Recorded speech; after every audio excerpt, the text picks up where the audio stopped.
থাকুক, তবু আমি বলি তার আগে শেখ মুজিবের হাতে যেসব হাজার লোক, লক্ষ লোক মারা গেছে, সেখানেও অনেক 10 বছর 9 বছরের ছেলে ছিল, অনেক বুড়া মানুষ ছিল, অনেক অন্তঃসত্ত্বা ছিল, অনেক লোক ছিল।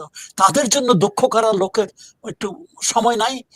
আমাদের জন্য যেটা বলছি, আমরা for the first time in almost 50 years we are talking, we sir, had the opportunity sir talk. আমাদের সব শেষ স্যার 24-এর যে ঘটনা, সেখানেও একটা ছোট বাচ্চাকে মারা হয়েছে হেলিকপ্টার থেকে গুলি করে। এক্স্যাক্টলি, আপনি এক্স্যাক্টলি।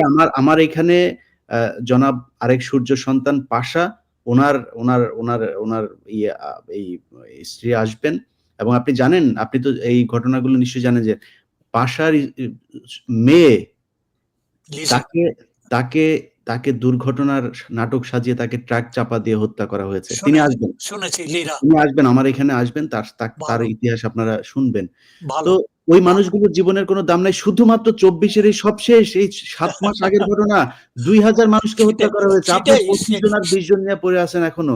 সো এটাই, আ আ এটাই, তো এটাই, তো এটাই, এটাই বড় প্রশ্ন তো ইলিয়াস, রাশিদ এটাই বড় চৌধুরী, প্রশ্ন। আপনার এই দিকে কষ্ট পাওয়ার কোনো কারণ নাই যে কে বলছে এটা খুন কি না কি। আপনার প্রতি বাংলাদেশের মানুষের একটা ক্ষোভ আছে। আপনাদের এই যারা এই ঘটনায় ছিলেন। সেই ক্ষোভ হচ্ছে এই ২ টারে বাঁচায় রাখছিলেন কেন স্যার? এই ক্ষোভ আছে। এর এখন বাইরে আর কথা কোনো হলো, ক্ষোভ নাই স্যার। ওরা আমাদের হাতে তখন তখন ছিল না, ওরা হুম। নাগালের বাইরে ছিল প্রথম কারণ। তারপরে মানে সে তো দেশে ছিলই না, আসে নাই। পরবর্তী পর্যায়ে যত জিনিস আমাদের হাতে, কন্ট্রোল আমাদের হাতে ছিল না, হুম। এই আর কি। তো যাই হোক, আমরা অনুষ্ঠান শেষ করছি। প্রিয় দর্শক, আপনারা যারা আওয়ামী লীগ, যারা কিছু তো আওয়ামী লীগ থাকবেই যাদেরকে